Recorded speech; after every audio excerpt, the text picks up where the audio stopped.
महाराष्ट्रामध्ये 17 सप्टेंबर 2025ला माननीय पंतप्रधान नरेंद्र मोदीजी यांच्या अमृत महोत्सवी जन्मदिवसाच्या दिवशी राज्यामध्ये श्री छत्रपती शिवाजी महाराज महाराजस्व अभियान सुरू करण्यात आलं। 2 ऑक्टोबर 2025 पर्यंत म्हणजे महात्मा गांधीजी यांच्या जयंतीपर्यंत हे अभियान चालणार आहे। माननीय पंतप्रधान नरेंद्र मोदीजींनी या अभियानाला आशीर्वाद दिले आहे।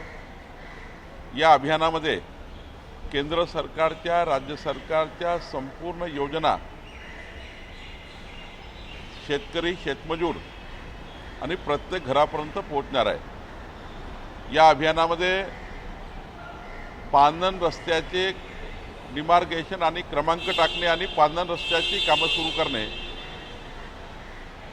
सर्वांसाठी घरे योजनेमध्ये पट्टे वाटप करणे,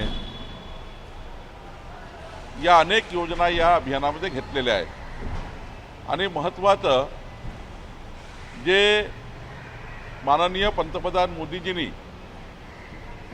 गरीब कल्याण मध्यमवर्गीय कल्याणाकरता जीएसटी जी महत्त्वाचा जीएसटी ही 28% 5% आणली। काही वस्तू जीएसटीच्या बाहेरही केल्या, त्याचंही या अभियानामध्ये आम्ही या ठिकाणी घरोघरोपर्यंत हे पोहोचवणार आहोत। आणि सर्वात महत्त्वाचं स्वदेशी वस्तू वापराव्यात, स्वदेशीचाच वापर करावा, हाही त्या ठिकाणचा जो माननीय मोदीजींनी एक मूलमंत्र दिला त्यालाही आम्ही घरपर्यंत पोहोचवण्याचा निर्णय करणार आहोत। नुकसान झालं त्यांना तात्काळ मदत आजपासून जी कॅश वाटप करतो आपण 5,000 इतकी होणार आहे का, आणि इतर मदत कधीपासून वाटप होईल, कारण डेटा सगळा सरकारकडे महसूल विभागाकडे आहे। 2,230 कोटी रुपये वाटप झाले आहेत। आणि आता कालपर्यंत पुन्हा जेव्हा मी संपूर्ण वॉर रूममधनं माहिती घेतली, 17 लाख हेक्टर त्या ठिकाणी जमिनीच्या पिकाचं नुकसान पुन्हा आत्ता कालपर्यंत पंचनामे आले आहे। याचेही सुद्धा आज उद्या GR निघतील। तातडीची मदत जी शेतकऱ्यांना द्यायची आहे ते तहसीलदार मार्फत कलेक्टर मार्फत ती वेगळी द्यायची आहे, शेतकऱ्याचे पैसे वेगळे द्यायचे आहेत, सोबतच जे घरं पडले आहेत त्यांचे पैसे वेगळे द्यायचे आहेत, जी काही वेगवेगळ्या आपल्याला खावटी द्यावी लागते ते द्यायची आहे। तर असं वेगवेगळं जे 8-10 प्रकारचे आम्ही आपत्ती व्यवस्थापनामध्ये जे मदत पुनर्वसनाच्या माध्यमातून जे वाटप करतो ते सारं वाटप या ठिकाणी सुरू झालेलं आहे। अनेक लोकप्रतिनिधी, जनप्रतिनिधी, NGOज आणि मोठ्या प्रमाणावर व्यावसायिकसुद्धा या ठिकाणी आपापल्या पद्धतीने त्या ठिकाणी मदत करण्याचा प्रयत्न करतात आहे। मला असं वाटतं की आपत्ती फार मोठी आहे, नुकसान फार मोठं झालं आहे, यातनंच लोकांना कसं बाहेर काढता येईल याचा प्रयत्न महाराष्ट्र सरकारचा सुरू आहे। माती वाहून गेली आहे मोठ्या प्रमाणात, पंचनामे करण्याचे आदेश जे आहेत ते महसूल विभागाच्या अधिकाऱ्यांना नाही असं म्हणतात। ते सोयाबीनचं जे येलो मोजॅक आलं त्याचे पंचनामे अजूनही सुरू झाले नाही, त्याचेही पंचनामे सुरू करण्याचे आदेश दिलेले आहे।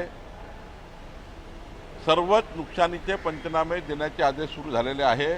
त्यामुळं कोणीही असं म्हणू शकत नाही की पंचनामे होणार नाही, सर्वच पंचनामे होणार आहे। माती वाहून गेली आहे मोठ्या प्रमाणामध्ये, वाळू सुद्धा आलेली आहे शेतांमध्ये, या संदर्भात महसूल विभागाचं काय धोरण आहे? खरडून गेलेल्या जमिनीबद्दलचे आम्ही वेगळे पंचनामे करतो, त्याच्याकरता वेगळा नॉर्म्स आहे पैसे देण्याचा। खरडून गेलेल्या जमिनी रिस्टोअर करणे आणि ते जे त्याचं नुकसान फार मोठं होतं कारण पुन्हा पीक येत नाही, त्यामुळे त्या जमिनी चांगल्या करणे याकरता शासनाची वेगळी मदत शेतकऱ्याला आम्ही करतो। आमदारांनी 1 महिन्याचा पगार देण्याचं जाहीर केलं आहे। विजय वडेट्टीवार 6 महिन्याचा मी पगार देण्याचा जाहीर केलं आहे, आणि इतरांनी सुद्धा भाजप काँग्रेस सगळ्या आमदारांनी 6 महिन्याचा आमच्याही आमदारांनी 1 महिन्याचा पगार देण्याचा निर्णय घेतला आहे।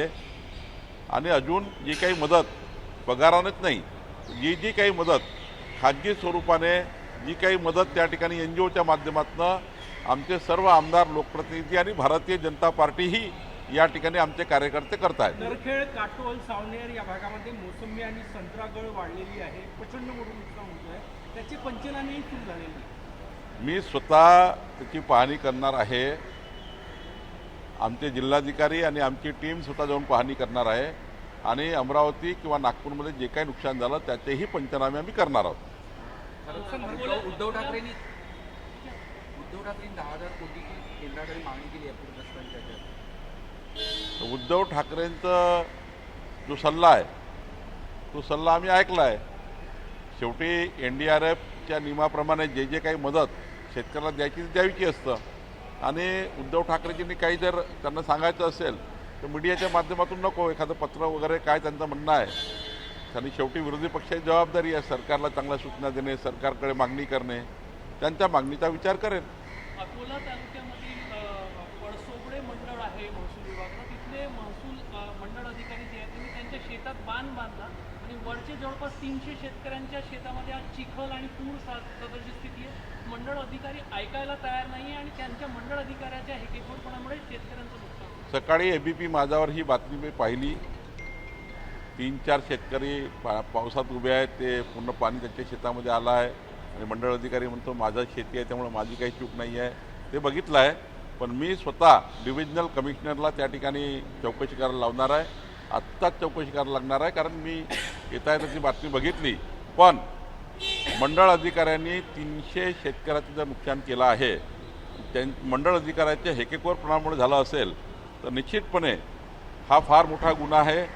यावर फौजदारी कारवाई झाली पाहिजे आणि संपूर्ण अशा बेजबाबदार अधिकाऱ्यांना किंवा कर्मचाऱ्यांना आमच्या खात्यामध्ये त्या ठिकाणी कुठलाही वाव नाही, याच्यावर कारवाई नक्की होईल. सरकारकडे प्रस्ताव पाठवला जाणार आहे अतिरिक्त मदत मिळावी म्हणून या रोजच्या रोजच नुकसानचा आकडा केंद्र सरकारकडे जातोच. केंद्र सरकारकडे आम्ही ते पाठवतोच. केंद्र सरकार मग एक भूमिका घेतं की राज्याचं नुकसान किती झालं याच्यावर केंद्रही त्या ठिकाणी मदत करतं. पण आमचा रिपोर्ट रोजचाच केंद्राला जातो आहे. पीक विमा योजनेसंदर्भामध्ये निकष बदलण्यात यावे, 5 पैकी 4 निकष रद्द करण्यात यावे, अतिवृष्टी असेल किंवा इतर जे निकष आहेत स्थानिक आपत्ती हे ॲड करण्यात यावं. सर्वपक्षीय आमदार या संदर्भामध्ये आक्रमक आहे. तुम्ही समाधानी आहात का सध्या जे निकष आहे पीक विम्याचे? नाही, जे काही निकष आहे ते त्या त्या परिस्थितीनुसार लावले जातात. आता राज्यावर वेगळी परिस्थिती आहे, त्यामुळे वेगळे निकष लावण्याची मागणी सर्व लोकप्रतिनिधीकडून आली आहे. त्यावर योग्य विचार करू. गणेश नाईक असे बोललेले आहे का तिथे बैठक झाली तिथे की राज्य सरकारमधील काही मंत्री व राजकारणामधील काही मंडळी यांचे हात भ्रष्टाचाराने बरबसले आहेत. त्यांच्या या वक्तव्याने बरीच खळबळ उडाली आहे. पालघरमध्ये ती बैठक सुरू होती. तर त्यांनी कोणाबद्दल बोलले, कशाबद्दल बोलले, त्यांचा बोलण्याचा मतीचा अर्थ काय होता, एकदा मी गणेश नाईक साहेबांशी बोलतो, नंतर यावर बोलीन. पाहणी दौरा करताना भडकले, आम्ही काय गोड्या खेळतो का, लाडक्या बहिणींना 25,000 कोटी दिले, अशा प्रकारचं वक्तव्य अजितदादांनी बीडमध्ये केलं. नाही, असं आहे की जेव्हा एखादा लोकप्रतिनिधी, एखादं सरकार, आमचं सरकार उत्कृष्ट काम करत आहे, मोठ्या प्रमाणावर वेगवेगळ्या पद्धतीची मदत सरकारच्या माध्यमातून खाली जाते आहे. लाडक्या बहिणीची योजना असो, शेतकऱ्याला वीज बिल मोफत असो, आता 5 वर्ष वीज बिल घेणार नाही शेतकऱ्याकडनं आम्ही, शेतकऱ्याच्या पंपाचं, असे आम्ही अनेक मोठ्या प्रमाणावर व्यक्तिगत लाभाच्या योजना, सामाजिक न्याय, आदिवासी भागातून करत असतो. आणि त्यामुळं एक साहजिक आपण बोलतो की बाबा आम्ही हे करतोच आहे, आम्ही हे करतोच आहे. एखादा तिकडनं बोलला काय करताय, मग थोडं जरा त्याच्यामध्ये वाटतंच ना. त्यामुळं मला वाटतं याच्यातून काही झालं असेल, पण निश्चितपणे आमचं सरकार सामाजिक न्याय, आदिवासी भागातल्या मोठ्या प्रमाणावर आणि लाडक्या बहिणी सर्वच योजनाला पैसे देत आहे. शेवटी एक त्याची लिमिट आहे, पण आमचं सरकार कोणतेही जे संकल्प आम्ही केले ते पूर्ण करू. गणेश नाईक तिथे असे बोलले की ठाणे जिल्ह्यामध्ये माझ्या रेंजचा नेता नाही, तिथे सातत्याने वाद आहे. तिथे शिंदेचा बालेकिल्ला असं म्हणण्यात येतो ठाणे जिल्हा, आणि तिथे गणेश नाईकांकडनं सातत्याने अशा अटॅक होतात.